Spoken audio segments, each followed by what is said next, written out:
So what do you think about this kind of initiative?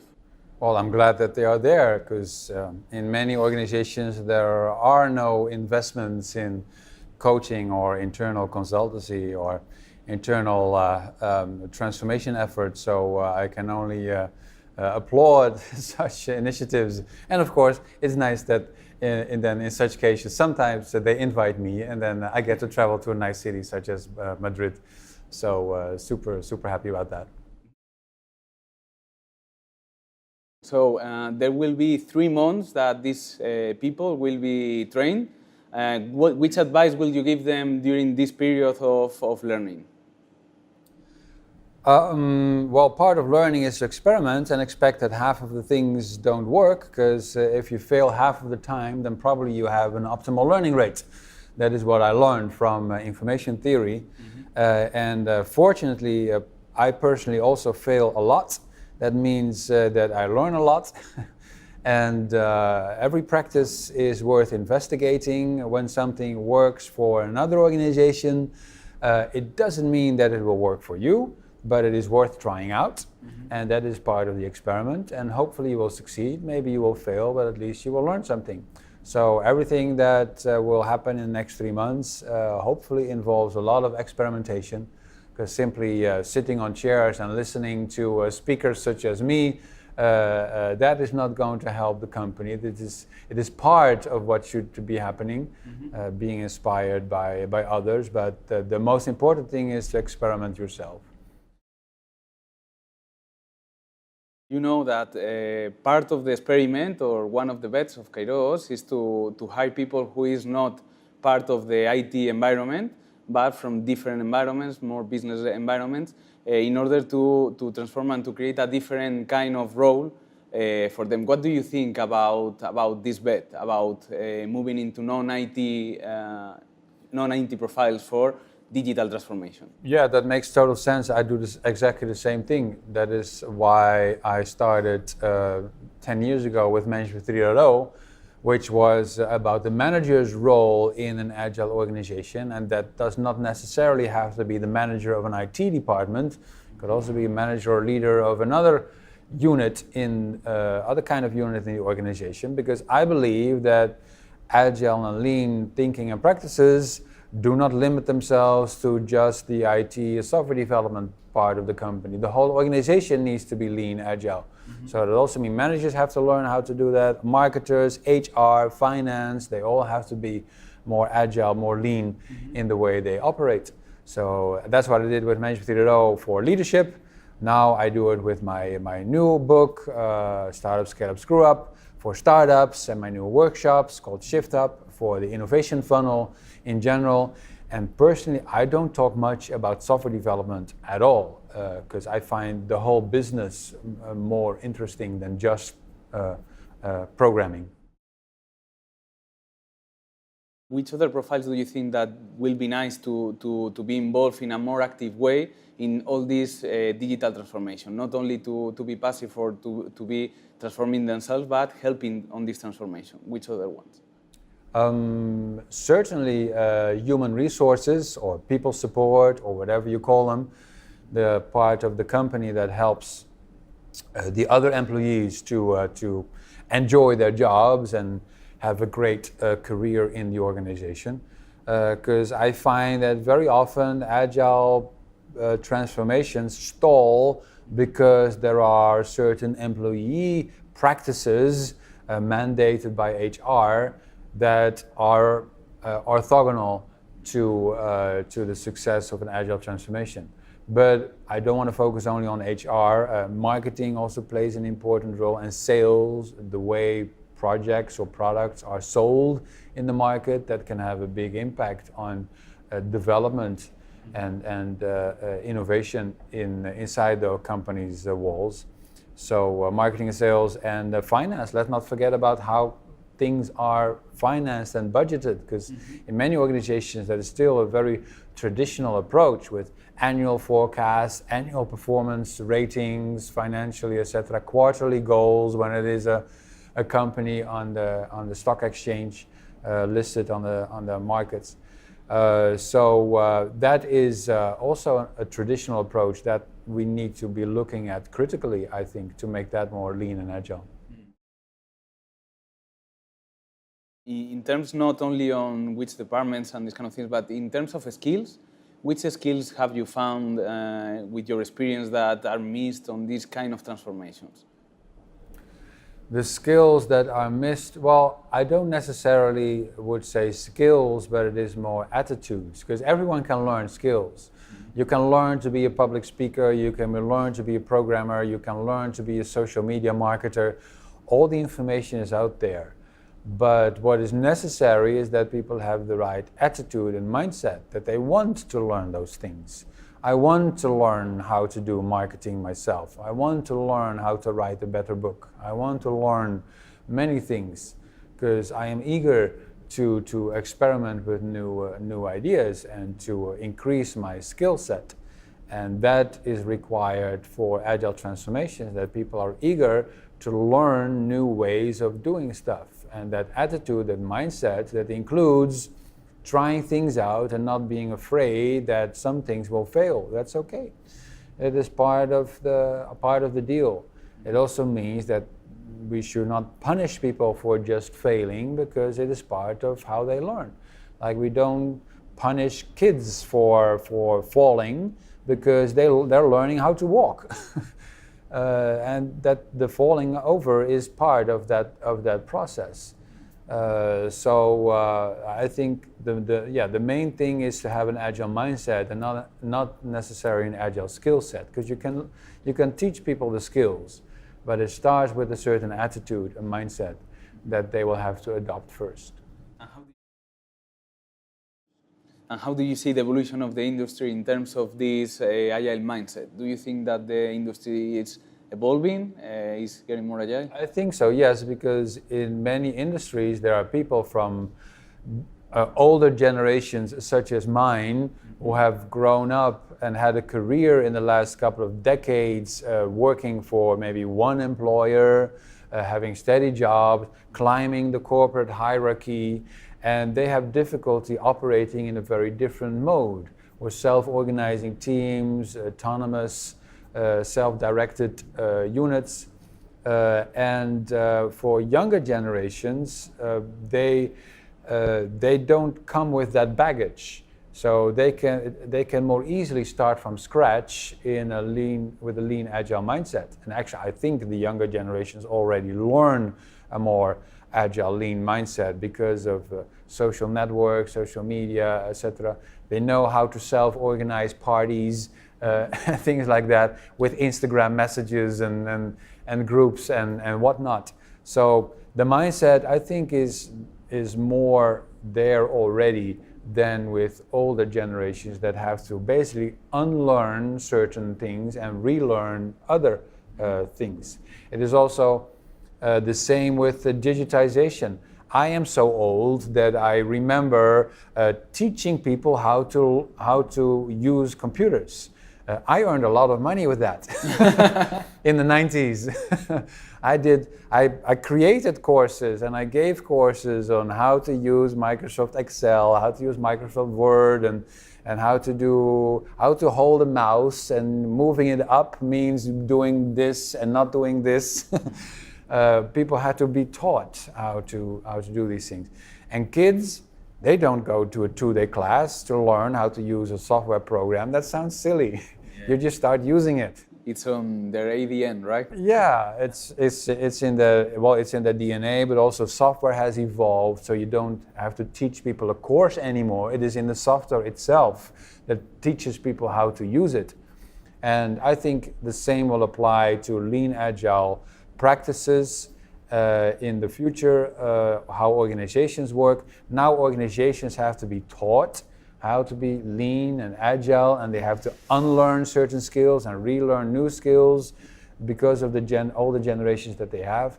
But in the future, newer companies that start now, that are founded now, they don't need to unlearn things. They just start in an agile way, and they try to remain agile. So it is easier for the Spotifys and the Zalandos and the Typeforms of this world to be agile and stay agile than it is for existing companies to become agile, because they have all that existing baggage that they have to throw away and relearn people modern behaviors. Then you think that it also applies to companies' age, right? So it's different for startups rather than to big companies? Yeah, for sure, because it's easier for a startup to have new practices become part of their DNA than it is for older organizations to adopt the practice. A famous example is objectives and key results, or OKRs. Yeah. It was popularized by Google, but Google used it from the very first days when Larry Page and Sergey Brin were still in their garage. There they learned about OKRs from John Doerr, who brought the idea, the practice from Intel. And so it is in the fabric of that company. They've always operated like that. So that's easier than an existing big company trying to switch from traditional KPIs to modern OKRs. Because first they have to unlearn the KPIs. Or they try to do both, and then they conflict with each other, and then they have to solve that. So, yeah, that's very difficult. What about the size? Because we are speaking about the age of the companies, but what happens with these companies that grow too quick and they become big very quickly? They have started working in an agile way, and then they start growing very fast. Do you think it's also a challenge for them to scale in agile or to maintain their agile mindset? For sure. I think for different reasons. One is when you scale fast, when you grow fast, then you need lots of people fast. And that means that you run the risk of hiring people with traditional mindsets. And they will introduce things that your company does not want, but that they are used to because they come from other older organizations. Mm-hmm. So basically that fast-growing company will adopt old traditional practices just because of the employees that they are hiring. And that can be bad for the business. The second aspect of it is a company or a business model that grows up from startup to being a scale-up, a successful business model. It will have to switch from disruptive innovation to sustaining innovation, from exploring new ideas to executing the current ideas. And that means the organization changes. Mm-hmm. It means that by then you have figured out what works, so there will be competitors who then see what you are doing and say, oh, we can do that too. Yeah. Maybe cheaper. So you will now be fighting with others for the same clients, and they will copy what you're doing and then maybe go under your price and things like that. So you'll be fighting on price levels. So you'll have to optimize things. And that means that everything that was decentralized in the past because you were startups, now things have to be centralized because it is cheaper to centralize things. Why does it have to be centralized? Because now you have competitors that you didn't have in the past. So the costs, the margins are shrinking. Mm-hmm. And this transformation, there's also a change in the business. Some people have difficulty with that. They say, oh, well, but we always had a startup and things were self-organizing and everyone could decide for themselves whether or not they went to a conference and things like that. Yeah. They say, well, yeah, but now we are 10,000 people. We cannot operate like that anymore because it is too expensive to operate like that. And we have to keep our margins big enough. So we'll have to centralize some supportive services.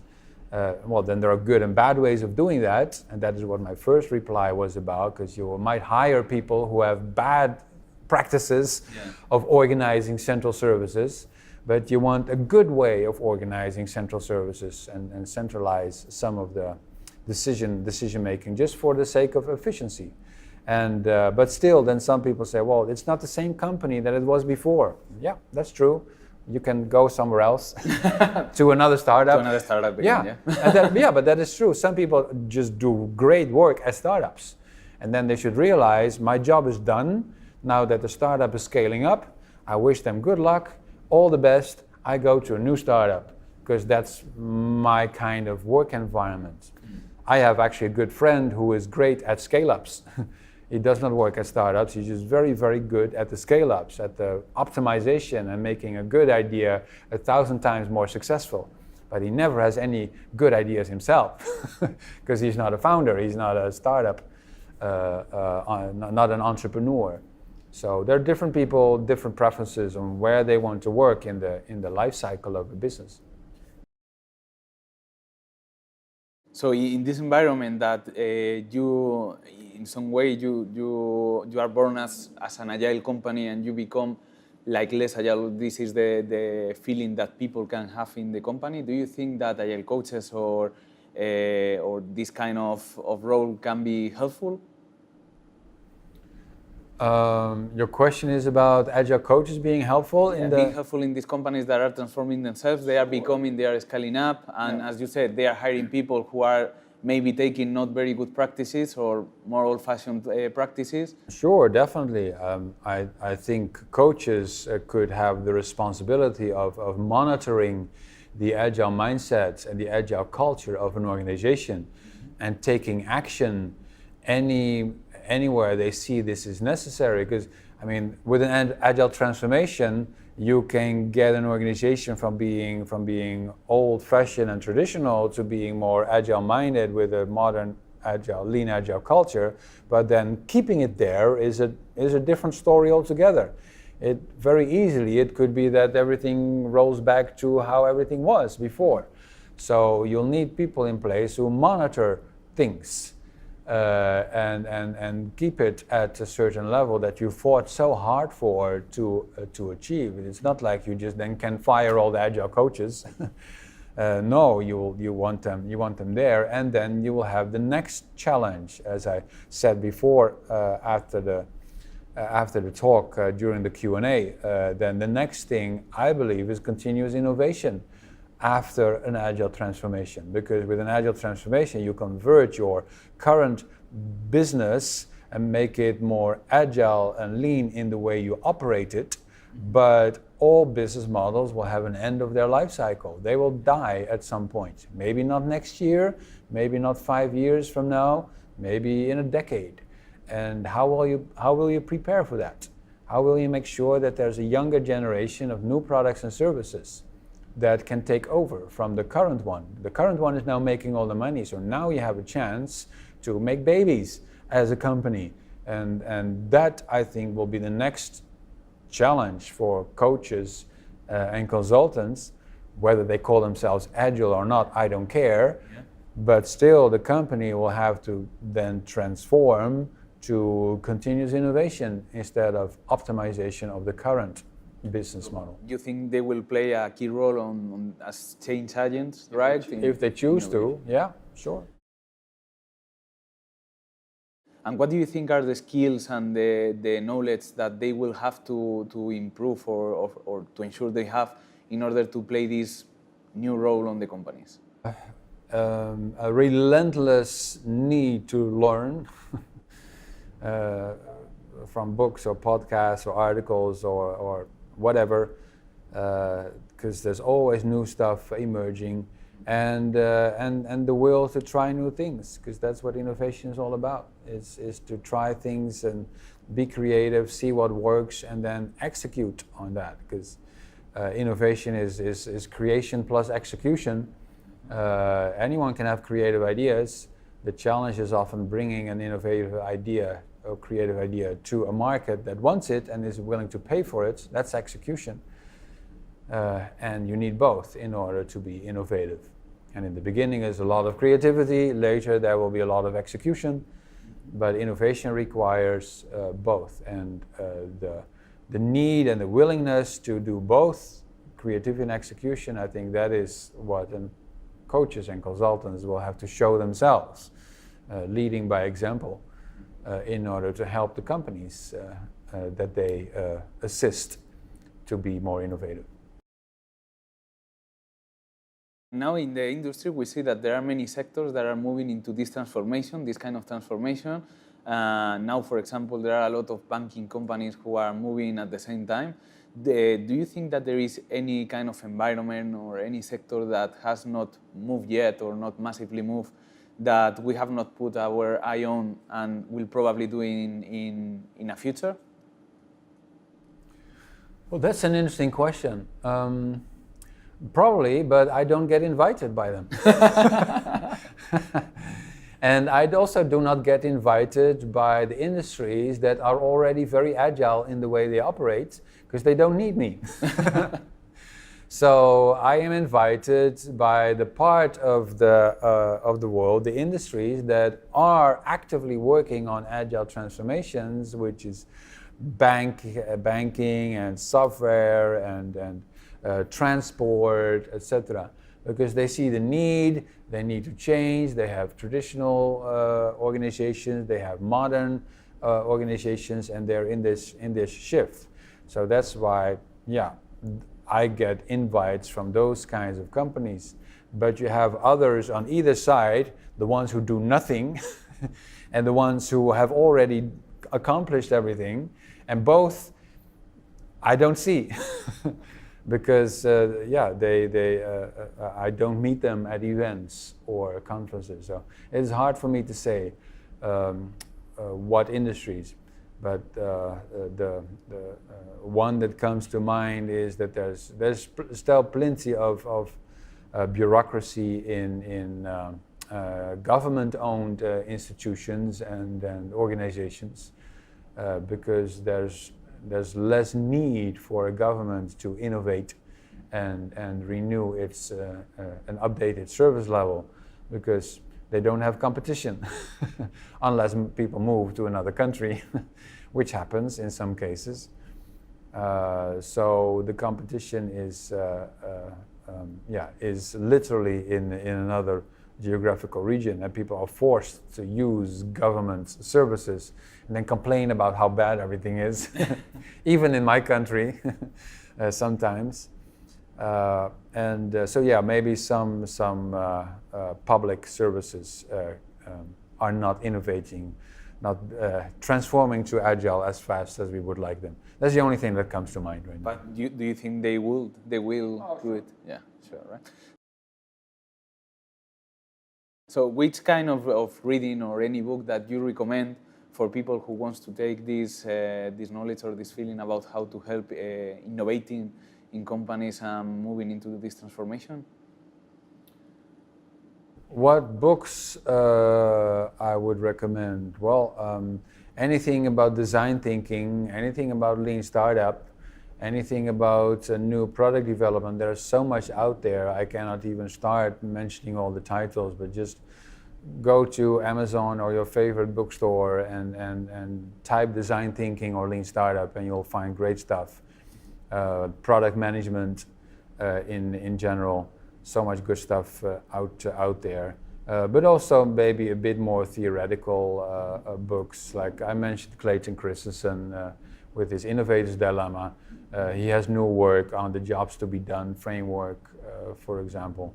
There's so much out there. I keep reading every day. Any recommendation of any book, non-IT book or non-methodology book, just to inspire people about their work or their day-to-day basis?